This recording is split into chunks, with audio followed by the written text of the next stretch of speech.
Welcome in the latest episode of 5 on the Floor on the 5 Reasons Sports Network. Thanks for finding us on your favorite podcast app, whether it's Apple Podcasts, Google Podcasts, Podbean, or Spotify, or any of the others. Also on Dash Radio. Download Dash Radio on your app store, then search for Nothing But Net. That's the channel we're on every single night at 7 p.m. The 5 Reasons YouTube channel, Royal Shepherd hosts Post Up on 5R every single game, or after every single game. He's on there right now, unless you're listening to this tomorrow, in which case you can catch the replay. Also, 5reasonsports.com. Make sure you spell that out, FIVE, reasonsports.com. Brady Hawk with the latest takeaways. We want you to support our sponsors. I was actually at the game tonight. Not necessarily a great experience from a Heat perspective, but you can get Biscayne Bay Brewing. That's right, the official beer of the 5 Reasons Sports Network and of the Miami Marlins. Also, you can find it at the arena when you're at Heat games. Make sure you ask for it at any of your local convenience stores, your big supermarket chains like Whole Foods or Publix, or at your favorite restaurants.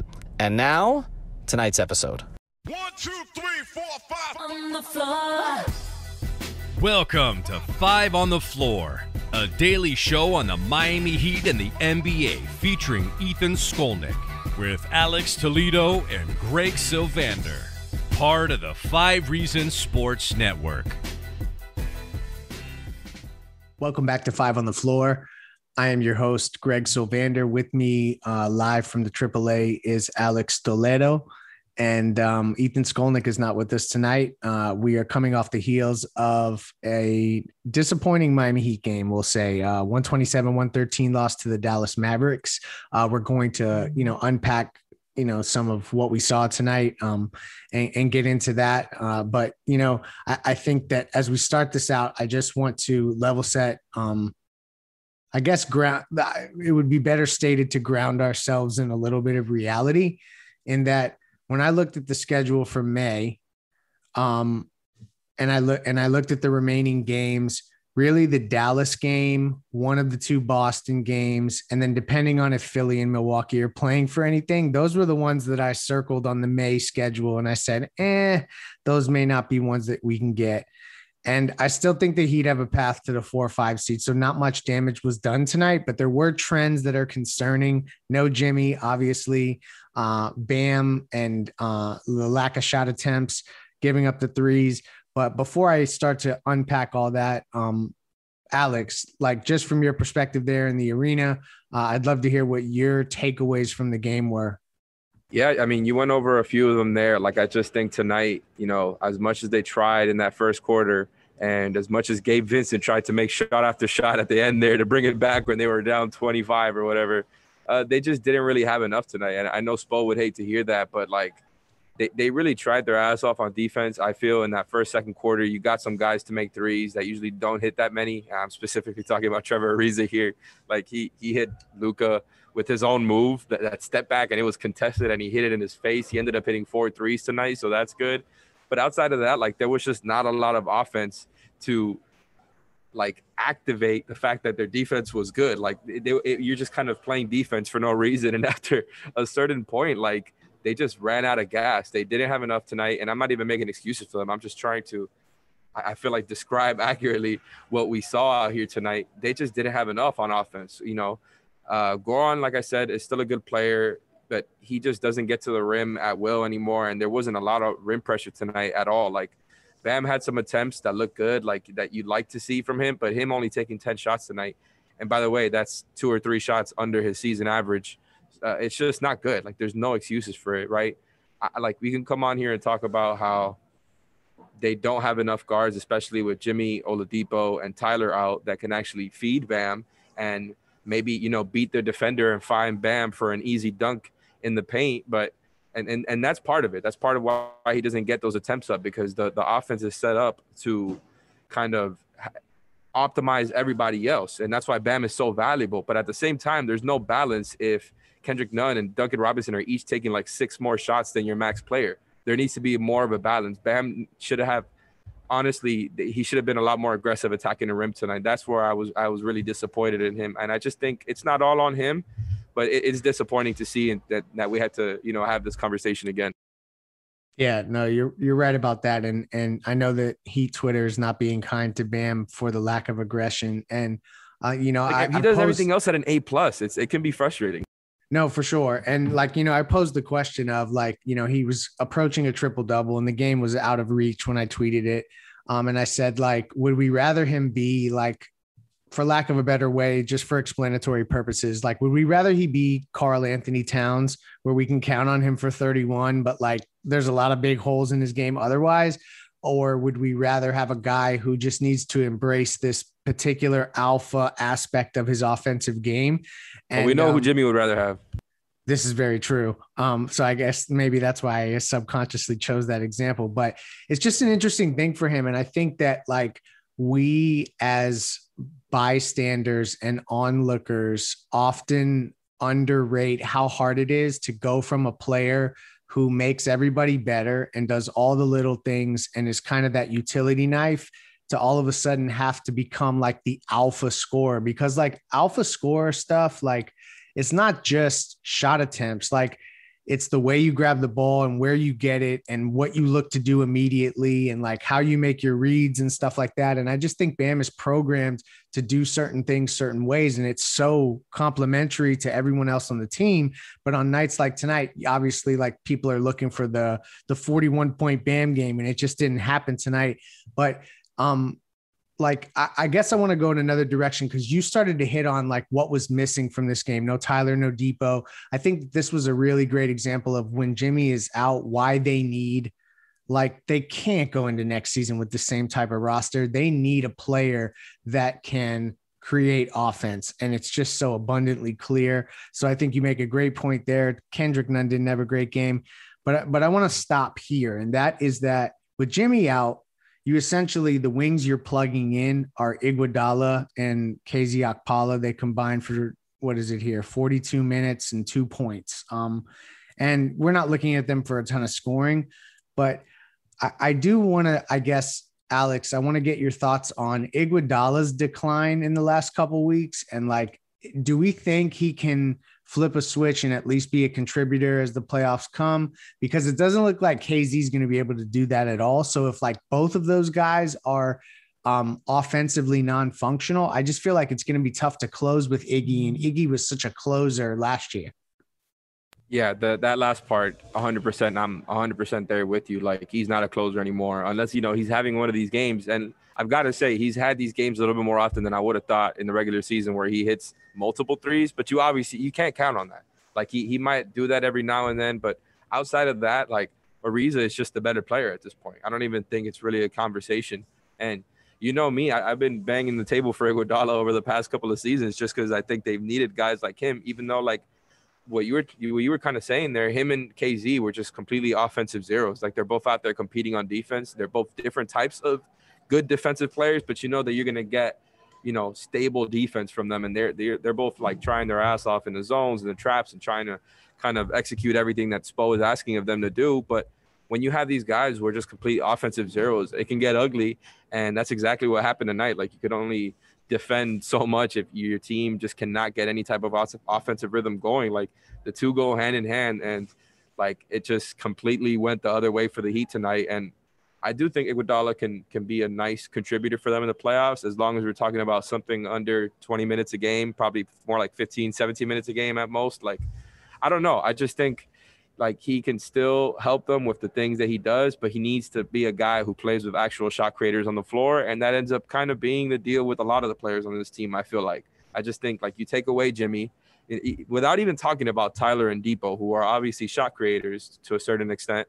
Like, you take away Jimmy from this team and everything looks completely out of sorts. But like you said, like Bam is the obvious one we pick on to step up, and he should, because we know that he can score more if he actually looked to it. But the rest of this team is not really capable of stepping up that much, as hard as they try, right? Like, Kendrick is not really a pick and roll shot creator who can get stuff done for others.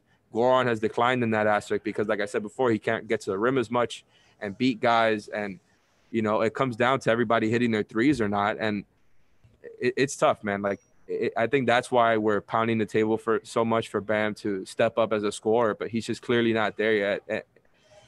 I don't know what the answer is here, really. I just think they're missing another high-level shot creator. Yeah, no, you're right about that. And something, and we're gonna pivot off the Bam talk because I don't want to pile on him because that's my dude, my favorite player in the league, and I still believe that he's going to reach that no ceiling potential. I'm not giving up on that, and I know Alex, you aren't either.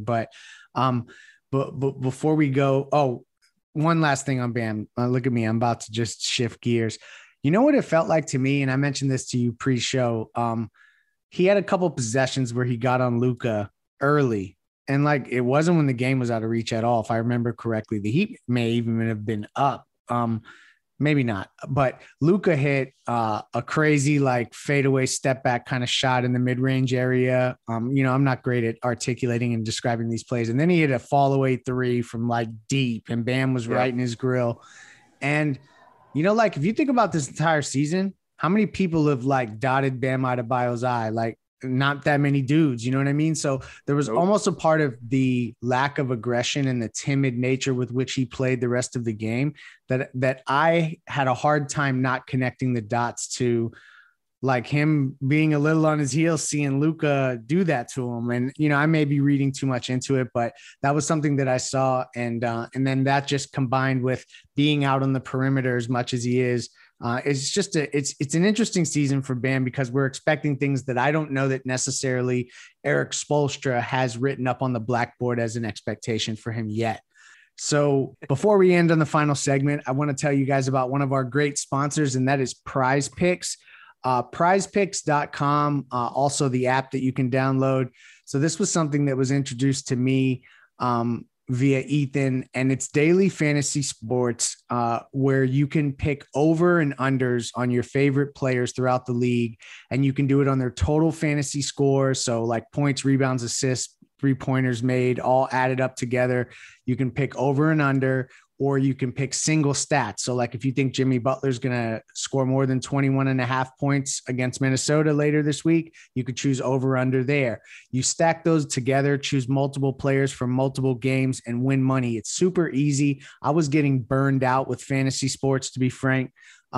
And like season log NBA basketball is not really that fun. So this is like a really cool spin on it. It's something where you can, pick new players each day, win money, double your money. There's lots of different ways to do it. So please check out Prize Picks, download the app, go to prizepicks.com, sign up, use the promo code 5. You will get a bonus, double your deposit up to $100. So definitely check out prizepicks.com, a great sponsor and partner of the 5 Reasons Sports Network. Back to our regularly scheduled program. I want to not really do standings talk because I don't want our listeners to fall asleep in the middle of this, but I just want to acknowledge something, and we're going to kind of close on this note that although the Heat lost tonight, and as I started the podcast, I said that I kind of expected this game to be a loss from the beginning of looking at May. They lost no ground. They're still in the 6th seed. They're a half game behind Atlanta. I think Atlanta could be caught. New York still has the West Coast trip that, I think they got Phoenix in a couple of days. I'm super excited to see the Knicks against Phoenix.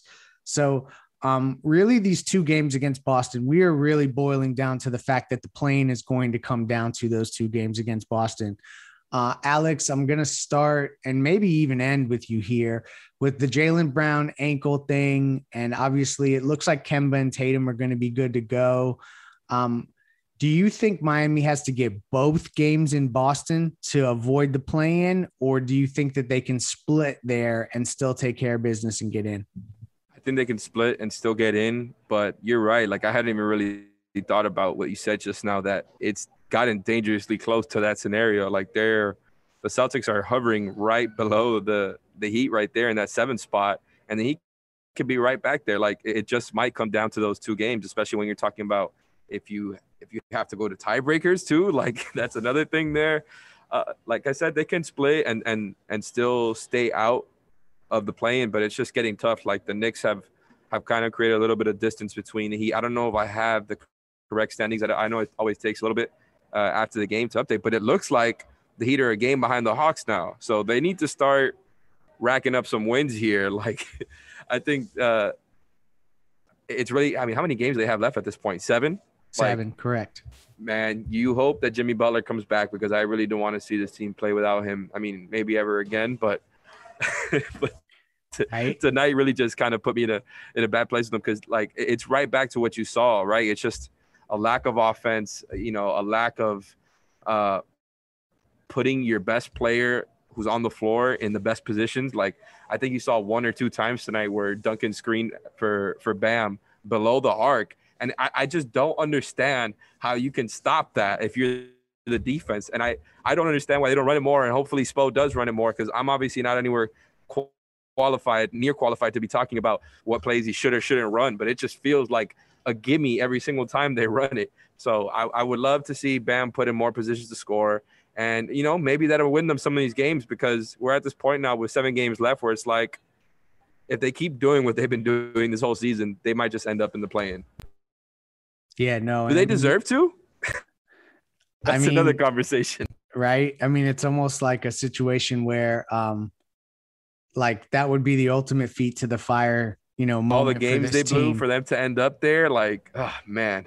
Right. And so like, as we're going to run down the schedule and then we'll close here. So they got Minnesota this coming Friday. I think it's a super, although like I don't like having multiple days between games as a fan. It's good for Jimmy to get hydrated and get ready to go for Minnesota. We owe them one. So I feel like that game is a win. And then we do the Boston thing. The Sunday, Tuesday, Boston stuff, that's going to be like as big as it gets. And it'll be interesting to see how Philly and Milwaukee finish those last 2 games. If Miami is pivoting and looking like they're going to get that 6th seed, Milwaukee may shut their guys down because they don't want to, show anything prior to the playoffs. That's one scenario. And then Philly, obviously, if they can lock stuff up. So I just feel like there's the good thing about tonight is that although Dallas thumped Miami, it felt bad. The Heat looked like they had chances. They were up 11 early. They ultimately didn't really lose ground in the way that the other teams have been playing. They still have the opportunity to control their own destiny. So I shall end this podcast by remaining the sunshine pumping culture Don that I have been anointed on Twitter, probably unnecessarily, and say that the Heat will be just fine. Everybody have a good night. Thank you for listening to the 5 on the Floor on the 5 Regional Sports Network.